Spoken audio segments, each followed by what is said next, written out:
ସନାତନ ଧର୍ମରେ ତୁଳସୀର ବିଶେଷ ମହତ୍ତ୍ୱ ରହିଛି। ତୁଳସୀ ବିନା ଘର ଅଗଣା ମଧ୍ୟ ସମ୍ପୂର୍ଣ୍ଣ ନୁହେଁ। ତୁଳସୀ ବୃକ୍ଷ ଧାର୍ମିକ ଏବଂ ବୈଜ୍ଞାନିକ ଦୃଷ୍ଟିକୋଣରୁ ମଧ୍ୟ ମହତ୍ତ୍ୱପୂର୍ଣ୍ଣ ଅଟେ। ତୁଳସୀ ପରିବେଶକୁ ସୁସ୍ଥ କରିବା ସହିତ ଏହାର ପତ୍ର ସ୍ୱାସ୍ଥ୍ୟ ସମ୍ବନ୍ଧୀୟ ସମସ୍ୟାକୁ ମଧ୍ୟ ଦୂର କରିଥାଏ। ତୁଳସୀ ବହୁ ପବିତ୍ର ବୃକ୍ଷ ଅଟେ। ତୁଳସୀ ଯେଉଁ ଘରେ ପୂଜିତ ହୁଏ ସେଠାରେ ସକାରାତ୍ମକ ଊର୍ଜା ପ୍ରବେଶ କରେ। ତୁଳସୀଙ୍କୁ ମାତା ଲକ୍ଷ୍ମୀଙ୍କ ରୂପ ମନାଯାଏ। ଯେଉଁ ଘରେ ତୁଳସୀକୁ ପ୍ରତିଦିନ ପୂଜାର୍ଚ୍ଚନା କରାଯାଏ ସେଠାରେ ମାତା ଲକ୍ଷ୍ମୀଙ୍କ ବାସ ଥାଏ। ଶ୍ରୀହରି ବିଷ୍ଣୁଙ୍କୁ ମଧ୍ୟ ତୁଳସୀ ଅତି ପ୍ରିୟ। ବିନା ତୁଳସୀ ପତ୍ରରେ ସେ ଭୋଗ ଗ୍ରହଣ କରନ୍ତି ନାହିଁ। ତୁଳସୀ ମୂଳରେ ମାତା ଲକ୍ଷ୍ମୀ ଏବଂ ସମସ୍ତ ଡାଳପତ୍ରରେ ଶ୍ରୀହରି ବିଷ୍ଣୁଙ୍କ ବାସ ଥାଏ। ବ୍ରହ୍ମା ମହେଶ୍ୱର ତ୍ରିଦେବଙ୍କ ମଧ୍ୟ ବାସ ସେ ତୁଳସୀ ବୃକ୍ଷରେ ହିଁ ହୋଇଥାଏ। ତେଣୁକରି ତୁଳସୀ ଅଗ୍ରପୂଜ୍ୟର ମଧ୍ୟ ଅଧିକାରିଣୀ ଅଟନ୍ତି। ବିନା ତୁଳସୀ ପୂଜା ଦ୍ୱାରା ଆମର କୌଣସି ପୂଜା ମଧ୍ୟ ସଫଳ ହୁଏ ନାହିଁ। ବନ୍ଧୁଗଣ, ଆପଣ ତ ଜାଣିଥିବେ ମୃତ୍ୟୁ ସମୟରେ ଗଙ୍ଗା ଜଳ ସହିତ ଆଉ ଏକ ଜିନିଷ ପାଟିରେ ଦିଆଯାଏ, ସେ ହେଉଛି ତୁଳସୀ ପତ୍ର। ଧାର୍ମିକ ଦୃଷ୍ଟିକୋଣରୁ ତୁଳସୀ ଅତ୍ୟନ୍ତ ପବିତ୍ର ଓ ପୁଣ୍ୟଦାୟୀ ବୃକ୍ଷ ଅଟେ। ଶ୍ରୀହରି ବିଷ୍ଣୁ ସର୍ବଦା ତୁଳସୀ ତାଙ୍କ ମୁଣ୍ଡରେ ଧାରଣ କରନ୍ତି। ମାନ୍ୟତା ଅଛି ତୁଳସୀ ଧାରଣ କରୁଥିବା ବ୍ୟକ୍ତିଙ୍କୁ ଯମଦଣ୍ଡ ମିଳେ ନାହିଁ। ମୃତ୍ୟୁ ସମୟରେ ତୁଳସୀ ପତ୍ର ପାଟିରେ ଥିଲେ ପ୍ରାଣତ୍ୟାଗ ସମୟରେ ହେଉଥିବା କଷ୍ଟରୁ ଶୀଘ୍ର ମୁକ୍ତି ମିଳିଯାଏ। ଆହୁରି ଏକ ମାନ୍ୟତା ଅଛି, ଆମ ହିନ୍ଦୁ ଧର୍ମରେ କିଛି ନ ଖାଇ ଯାତ୍ରାକୁ ଯାଆନ୍ତି ନାହିଁ କିମ୍ବା ବାହାରନ୍ତି ନାହିଁ। ତେଣୁ ମୃତ୍ୟୁ ହେଉଛି ଆମ ଅନ୍ତିମ ଯାତ୍ରା। ତେଣୁକରି ପାଟିରେ ଗଙ୍ଗା ଜଳ ସହିତ ତୁଳସୀ ପତ୍ର ଦିଆଯାଇଥାଏ। ବାସ୍ତୁଶାସ୍ତ୍ର ଅନୁଯାୟୀ ତୁଳସୀ ଏକ ଏପରି ବୃକ୍ଷ ଯାହାକି ଘର ଉପରେ ଆସୁଥିବା ବିପଦର ସଂକେତ ମଧ୍ୟ ଦେଇଥାଏ।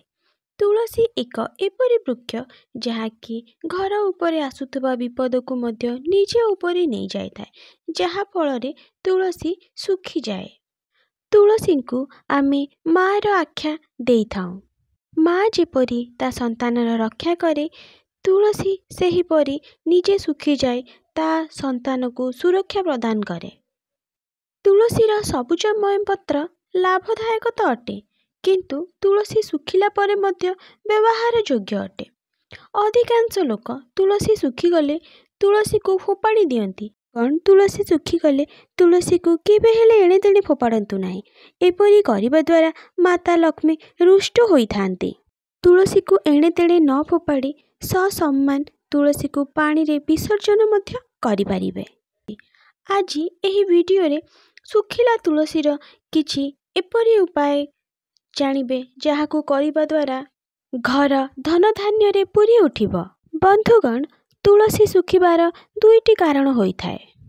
ନକାରାତ୍ମକ ଶକ୍ତିକୁ ଅବଶୋଷିତ କଲେ ତୁଳସୀ ଶୁଖିଯାଆନ୍ତି, କିମ୍ବା ଭଲ ଭାବରେ ତୁଳସୀର ଯତ୍ନ ନ ନେଲେ ମଧ୍ୟ ତୁଳସୀ ବୃକ୍ଷ ଶୁଖିଯାଆନ୍ତି।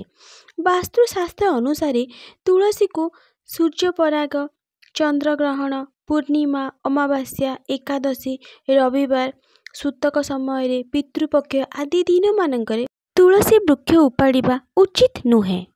ଏହି ଦିନ ଗୁଡ଼ିକୁ ଛାଡ଼ିଦେଲେ ଆପଣ ଶୁଖିଲା ତୁଳସୀକୁ ଓପାଡ଼ି ପାରିବେ। ବାସ୍ତୁଶାସ୍ତ୍ର ଅନୁସାରେ ତୁଳସୀକୁ ଓପାଡ଼ିବାର ମଧ୍ୟ କିଛି ବିଶେଷ ନିୟମ ରହିଛି। ସ୍ନାନ କରିସାରି ଶୁଖିଲା ତୁଳସୀରେ ଜଳ ଅର୍ପଣ କରିବେ।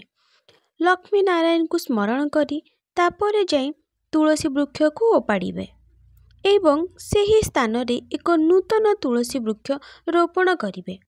ଶୁଖିଲା ତୁଳସୀକୁ ଏଣେତେଣେ ନ ଫୋପାଡ଼ିବେ। ଶୁଖିଲା ତୁଳସୀକୁ ପାଣିରେ ବିସର୍ଜନ କରନ୍ତୁ ଅଥବା ଶୁଖିଲା ତୁଳସୀର କିଛି ବିଶେଷ ଉପାୟ ଅବଲମ୍ବନ କରନ୍ତୁ, ଯାହାକୁ କରିବା ଦ୍ୱାରା ଆପଣଙ୍କର ଅନେକ ସମସ୍ୟାର ସମାଧାନ ହୋଇଯିବ। ତେବେ ଆସନ୍ତୁ ଶୁଖିଲା ତୁଳସୀର କିଛି ବିଶେଷ ଉପାୟ ବିଷୟରେ ଜାଣିବା। ଶୁଖିଲା ତୁଳସୀର ଡାଳ, ପତ୍ର ଓ ଚେରକୁ ପ୍ରଥମେ ଅଲଗା କରି ରଖନ୍ତୁ। ଶୁଖିଲା ତୁଳସୀର ପତ୍ରକୁ ଆପଣ ଚୂର୍ଣ୍ଣ କରିକି ପାରିବେ ପତ୍ରକୁ ଚାରେ ପକାଇ ସେବନ ମଧ୍ୟ କରିପାରିବେ। ଶୁଖିଲା ତୁଳସୀ ପତ୍ରର ଚୂର୍ଣ୍ଣ ଅନେକ ଗୁଣକାରୀ। ଆପଣ ଏହାକୁ ଯଦି ପ୍ରତିଦିନ ପିଅନ୍ତି ଆପଣଙ୍କର ରୋଗ ପ୍ରତିରୋଧକ ଶକ୍ତି ବର୍ଦ୍ଧିତ ହେବ। ଶୁଖିଲା ତୁଳସୀର ଚେରକୁ ଗଙ୍ଗା ଜଳରେ ଧୋଇ ହଳଦିଆ କିମ୍ବା ନାଲି ରଙ୍ଗରେ ବସ୍ତ୍ରରେ ରଖି ଘରର ମୁଖ୍ୟ ଦ୍ୱାରରେ ବାନ୍ଧି ଦିଅନ୍ତୁ। ଏପରି କରିବା ଦ୍ୱାରା ଘରକୁ କେବେ ହେଲେ ନଜର ଦୋଷ ଲାଗିନଥାଏ। ବନ୍ଧୁଗଣ, ଯଦି ଆପଣ କୌଣସି ଗ୍ରହ ଦୋଷରେ ପୀଡ଼ିତ ଅଛନ୍ତି, ସମସ୍ୟା ଉପରେ ସମସ୍ୟା ବଢ଼ିବାରେ ଲାଗିଛି, ହେଲେ ନାଲି ବସ୍ତ୍ରରେ ତୁଳସୀ ଚେରକୁ ରଖି ହାତରେ କିମ୍ବା ଗଳାରେ ଧାରଣ କଲେ ସମସ୍ତ ପ୍ରକାରର ଗ୍ରହ ଦୋଷରୁ ଆପଣ ମୁକ୍ତି ପାଇପାରିବେ। ବନ୍ଧୁଗଣ, ଯଦି ସବୁ କ୍ଷେତ୍ରରେ ସଫଳତା ପାଇବାକୁ ଚାହୁଁଛନ୍ତି, ହେଲେ ଏକାଦଶୀ ଦିନ ଏହି ଉପାୟଟିକୁ କରନ୍ତୁ। ଆପଣ 7 ଖଣ୍ଡ ଶୁଖିଲା ତୁଳସୀକୁ ନେଇ ଗାଈ ଘିଅରେ ବୁଡ଼ାଇ କର୍ପୂର ଦେଇ ଶ୍ରୀହରିଙ୍କୁ ଆରତି କରନ୍ତୁ। ଏପରି କରିବା ଦ୍ୱାରା ଯଥାଶୀଘ୍ର ଆପଣଙ୍କର ସମସ୍ୟାର ସମାଧାନ ମିଳିଯିବ। ବନ୍ଧୁଗଣ, ଦୁର୍ଘଟଣା ଜନିତ ସମସ୍ୟାରୁ ମୁକ୍ତି ପାଇବା ପାଇଁ ତୁଳସୀ କାଠର ଆପଣ ଏକ ବିଶେଷ ଉପାୟ କରିପାରିବେ। ପ୍ରତିଦିନ ତୁଳସୀ କାଠକୁ ଘୋରି ମସ୍ତକରେ ଲଗାନ୍ତୁ। ଏପରି କରିବା ଦ୍ୱାରା କେବେ ହେଲେ ଦୁର୍ଘଟଣା ଜନିତ ସମସ୍ୟା ଆସିବ ନାହିଁ କି ଦୁର୍ଘଟଣା ହେବ ନାହିଁ। ଏ ହେଉଛି ତୁଳସୀର ଚମତ୍କାର। ମହିଳାମାନେ ବିଶେଷ କରି ଝିଙ୍କ କାଠି କିମ୍ବା ରୂପା କାଠିରେ ସିନ୍ଦୁର ଲଗାଇଥାନ୍ତି। ବିବାହିତ ମହିଳାମାନେ ଯଦି ଶୁଖିଲା ତୁଳସୀ କାଠକୁ ସିନ୍ଦୁର ଲଗାଇବାରେ ବ୍ୟବହାର କରନ୍ତି, ହେଲେ ମାତା ଲକ୍ଷ୍ମୀ ଅଧିକ ପ୍ରସନ୍ନ ହୁଅନ୍ତି ଓ ତାଙ୍କ ଶଙ୍ଖା ସିନ୍ଦୁର ଦୀର୍ଘାୟୁ ହୁଅନ୍ତି। ଘରେ ପୂଜା ପାଠ ହେଉଥିଲେ ହୋମଯଜ୍ଞରେ ତୁଳସୀ କାଠର ବ୍ୟବହାର ନିଶ୍ଚୟ କରନ୍ତୁ। ହୋମଯଜ୍ଞରେ ତୁଳସୀ କାଠର ବ୍ୟବହାର କରିବା ଦ୍ୱାରା ଏଥିରୁ ନିର୍ଗତ ହେଉଥିବା ଧୂଆଁ ଘରର ବାସ୍ତୁ ଦୋଷକୁ ଦୂର କରିଥାଏ ଏବଂ ଘରେ ସକାରାତ୍ମକ ଶକ୍ତିର ପ୍ରବେଶ ହୋଇଥାଏ। ଏହା ସହିତ ଶ୍ରୀହରି ବିଷ୍ଣୁ ଅତ୍ୟନ୍ତ ପ୍ରସନ୍ନ ହୁଅନ୍ତି। ତୁଳସୀ କାଠର ମାଳା ତିଆରି କରି ଆପଣ ଧାରଣ ମଧ୍ୟ କରିପାରିବେ। ତୁଳସୀ ମାଳା ଧାରଣ କରୁଥିବା ବ୍ୟକ୍ତିଙ୍କ ସୌଭାଗ୍ୟ ବୃଦ୍ଧି ହେବା ସହିତ ଭଗବାନ ଶ୍ରୀହରି ବିଷ୍ଣୁଙ୍କ ବିଶେଷ କୃପା ମଧ୍ୟ ରହିଥାଏ। ବନ୍ଧୁଗଣ, ଇଏ ତ ଥିଲା ତୁଳସୀର କିଛି ବିଶେଷ ଉପାୟ।